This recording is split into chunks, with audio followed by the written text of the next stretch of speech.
তৃণমূল কংগ্রেসের অত্যাচারের বিরুদ্ধে প্রতিবাদে পথ অবরোধ ও বিক্ষোভ। ঘটনাটি ঘটেছে হুগলির খানাকুল বাসস্ট্যান্ড সংলগ্ন মায়াপুর গড়েরঘাট রাস্তায়। খানাকুলের বিধায়ক সুশান্ত ঘোষের নেতৃত্বে টায়ার চালিয়ে পথ অবরোধ ও বিক্ষোভ দেখায়। সুশান্ত ঘোষ জানান যে সারা খানাকুল জুড়ে তৃণমূলের অত্যাচার এত বেড়ে গেছে যে তার প্রতিবাদে এই পথ অবরোধ। এই বিষয়ে বিজেপির খানাকুলের বিধায়ক সুশান্ত ঘোষ কি বললেন বিস্তারিত শুনুন। 24 আওয়ার্স আরামবাগের রিপোর্ট।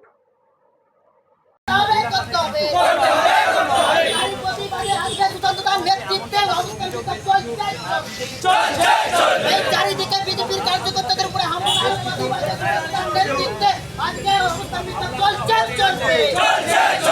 তৃণমূলের অত্যাচার মানছিলাম মানব না, রাজ্য জুড়ে তৃণমূলের সন্তান মানছিলাম মানব না, তৃণমূল হয় মমতা ব্যানার্জি হয়।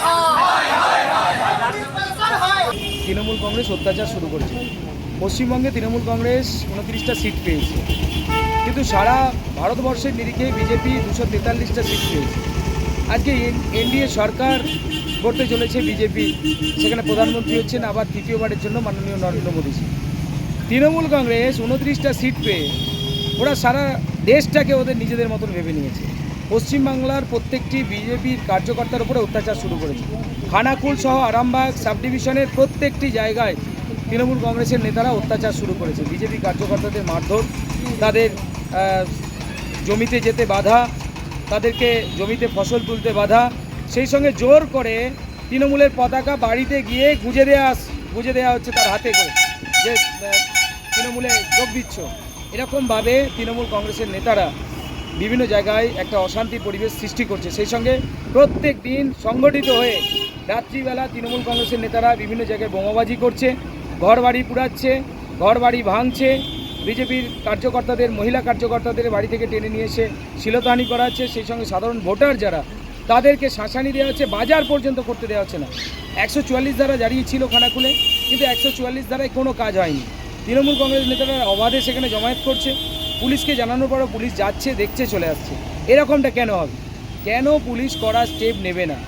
তৃণমূল কংগ্রেস যে অত্যাচার চালাচ্ছে সেই অত্যাচারকে আমরা ধিক্কার জানাচ্ছি।